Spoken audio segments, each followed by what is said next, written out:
Hello everyone, welcome back to my channel. ఎలా ఉన్నారు friends? అందరు బాగున్నారా? నేను బాగున్నాను. మీరు అందరు కూడా బాగుండాలని కోరుకుంటున్నాను. ఈరోజు శ్యామల నవరాత్రులు మొదటి రోజు. సో ముందుగా అందరికీ శ్యామల నవరాత్రుల శుభాకాంక్షలు.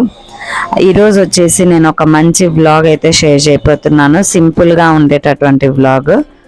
ఎందుకో తెలీదు, అమ్మ నవరాత్రులు వస్తున్నాయి అనగా ఒకరోజు నేను బయటికి వెళ్ళాను అనమాట, పూజా సామాన్లు తెచ్చుకోవాలని. అక్కడికి వెళ్ళినప్పుడు అనుకోకుండా పసుపు కొమ్ములు గుర్తుకొచ్చాయి. అమ్మ వేయించుకోవాలనుకుందా ఏమో మరి తెలీదు.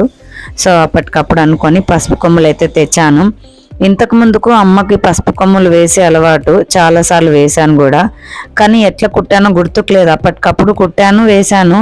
తర్వాత ఎంత ప్రయత్నించినా అమ్మకు మాల కుడదామంటే గుర్తుకే వస్తలేదన్నమాట కుట్టినది అని. మళ్ళీ యూట్యూబ్లో నేను పెట్టిన వీడియోస్ చూసి నేర్చుకొని కట్టాను. మొత్తానికి ఎలాగైతే మాల అయితే కట్టేశాను. రాత్రి అప్పటికప్పుడు మాల కట్టేది అయిపోయింది.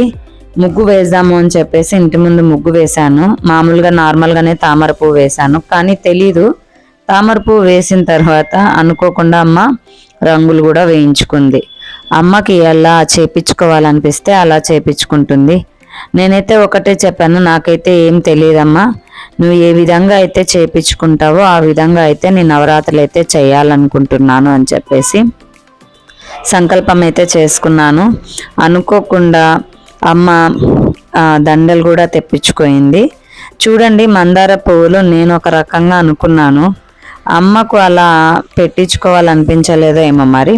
తను ఒక రకంగా అల్లించుకుంది.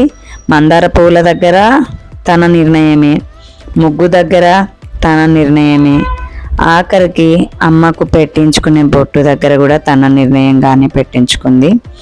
ఈరోజు అమ్మకు అందరికీ కూడా అభిషేకం చేయాలి అని చెప్పేసి అయితే అనుకున్నా. అందుకే అమ్మవారి విగ్రహాలందరివి కూడా తీసి తాంబాన్లో పెట్టుకొని ఫోటోలు, వెంకటేశ్వర్ల స్వామి ముఖాల మొత్తం అందరినీ తీసి అందరినీ అభిషేకించుకొని బొట్లు పెట్టుకొని పూజ చేసుకోవాలంటే దాదాపుగా 2 నుంచి 3 గంటల సమయం పడుతుంది. రోజు అయితే పటాలు అవైతే ఏం కడగను. ఏదో ఒక రోజు అంటే పౌర్ణమి రోజు, అమావాస్య రోజు, ఇట్లా ఎప్పుడు నాకు వీలైతే అప్పుడే నేను పటాలు అవైతే కడుగుతాను. శ్యామల నవరాత్రులకైతే కనుక కంపల్సరీ గ్రీన్ శారీనే కట్టుకుంటా. అలాగే వారాహి నవరాత్రులు కానీ, లలిత నవరాత్రులు కానీ, దుర్గ నవరాత్రులు కానీ, ఈ 3 నవరాత్రులకు ఎరుపు చీర కట్టుకుంటాను. ఖచ్చితంగా వారాహి నవరాత్రులప్పుడు ఎర్ర చీరతోనే పూజ అయితే చేస్తాను. అలాగే శ్యామల నవరాత్రులప్పుడు ఈ గ్రీన్ శారీ సపరేట్గా నవరాత్రుల కోసం అని మాత్రం సపరేట్గా పెట్టేసుకున్నాను అనమాట, అమ్మ కోసం అని చెప్పేసి. బాగుంటుంది నాకు ఇలా అమ్మకు సపరేట్గా శారీ కట్టుకొని పూజ చేస్తూ ఉంటే మనసుకు ఎంతో ప్రశాంతంగా అనిపిస్తూ ఉంటుంది. అందుకని చెప్పేసి 2 చీరలు పెట్టుకున్నా. ఒకటి వచ్చేసి ప్లెయిన్ది, ఇంకొక చీర ఉంది, అది వచ్చేసి కొద్దిగా పట్టు చీరలాగా ఉంటుంది. అది సాయంకాలం పూట కట్టుకుంటాను. నవరాత్రులు అనగానే మనకు ముఖ్యంగా మనం చేసుకునే పూజ ఎక్కువగా రాత్రిపూటనే. అందుకని రాత్రిపూట అంచు ఉండేటటువంటి చీర కట్టుకుంటాను. ఎప్పుడైనా సరే మనం అమ్మకు పూజ చేస్తున్నాము అంటే ఖచ్చితంగా అంచు ఉండే చీర కట్టుకోవాలంట. అంచు ఉండే చీరలు కట్టుకొని చేస్తేనే ఫలితం ఉంటుంది అని చెప్పేసి నాకు ఒకసారి గుడిలో ఒక అమ్మాయి చెప్పింది. అప్పటి నుంచి ఖచ్చితంగా అంచు చీరలే కట్టుకుంటాను పూజ చేసేటప్పుడు. ఇది వచ్చేసి కుంకుమేనండి, గ్రీన్ కలర్ కుంకుమ. శ్యామల అమ్మవారికి చాలా ఇష్టమైన కుంకుమనంట. అందుకని ఇది పోయినసారి నవరాత్రులప్పుడు తెప్పించుకున్నాను. పోయినసారో 2 సంవత్సరాలు అవుతుంది అనుకుంటా. నవరాత్రులప్పుడు తెప్పించుకున్న ఆ కుంకుమను అలాగే తీసి పెట్టుకున్నా. శ్యామల నవరాత్రులప్పుడు మాత్రమే వాడతాను ఆ కుంకుమని, మిగతా టైంలో వాడను. మిగతా టైంలో కంపల్సరీ నార్మల్ కుంకుమని యూజ్ చేస్తాను. సో ఇంకా కామాక్షి అమ్మ, వారాహి అమ్మ, లక్ష్మీ అమ్మ, పార్వతీ పరమేశ్వర్లు, అమ్మ కాశీ నుండి తెచ్చినటువంటి శివయ్య అందరినీ పెట్టి అభిషేకం అయితే చేసుకుంటాను ఒక తాంబాన్లో కూర్చోబెట్టి. చూశారు కదా అభిషేకం చేస్తుంటే అమ్మవార్లు ఎంత బాగా నవ్వుతూ ఉన్నారో. నాకు చాలా చాలా సంతోషంగా అనిపిస్తుంది. మీకు ఎలా అనిపిస్తుంది ఇట్లా అభిషేకం చేసేటప్పుడు? అంతకు ముందుకైతే కనుక కంపల్సరీ విగ్రహాలు ఉండే అందరినీ రోజు కడిగేదాన్ని, ఈ మధ్య టైం సరిపోతలేదని చెప్పేసి వారానికి ఒకసారి విగ్రహాలు అయితే అభిషేకం చేసుకుంటాను. ఇంకా పటాలు అవన్నీ అయితే మాత్రం నాకు ఎప్పుడు వీలుంటే అప్పుడు కడిగి బొట్లు అయితే పెట్టుకుంటాను అనమాట. నాకు తూడ్చి పెట్టుకుంటే మనసు ఒప్పుకోదు. కంపల్సరీ నీళ్ళతో కడిగి బొట్లు పెట్టుకుంటేనే నా మనసుకు తృప్తిగా ఉంటుంది. అలాగే ఇక్కడ వచ్చేసి సరస్వతి అమ్మవారు, ఈమె కూడా నవరాత్రులప్పుడే వచ్చింది. ఇదిగో ఈ దండ, ఇది వచ్చేసి నేను అసలు అనుకోలేదు తీసుకోవాలని. ఇన్స్టా ఒకరోజు చూస్తూ ఉంటే ఫ్లిప్కార్ట్లో కనిపించింది. నాకు ఇది చాలా తక్కువ ప్రైస్కి కనిపించింది. అమ్మ వేసుకోవాలనిపించిందో ఏమో, మరి చాలా రోజుల నుంచి అనుకుంటున్న అమ్మవారికి ఏవైనా నగలు తీసుకోవాలని, కానీ గుర్తుండకుంటుండే. కానీ నిన్న గుర్తొచ్చి పెట్టేసాను, ఆర్డర్ వచ్చింది. ఫైనల్గా ఈరోజు అమ్మకి ఆకుపైన తేనె పెట్టి, తమలపాకు తేనెతో పాటు జాంపండ్లు బెల్లము నైవేద్యంగా పెట్టుకొని ఈ విధంగా అయితే అమ్మకు పూజ చేసుకున్నా.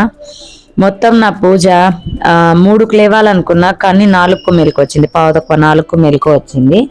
రాత్రి అంతా చేసి పెట్టుకున్నాను కాబట్టి 4కు అంటే 4:15 అట్లయింది నేను ఫ్రెష్ అప్ అయ్యి వచ్చేసరికి. అప్పటి నుంచి మొదలు పెడితే ఉదయం 7 గంటల వరకు పట్టింది నా పూజ. అందరికీ అభిషేకాలు చేసుకొని, బొట్లు పెట్టుకొని, పువ్వులతో అలంకరించుకొని చేసుకునేసరికి.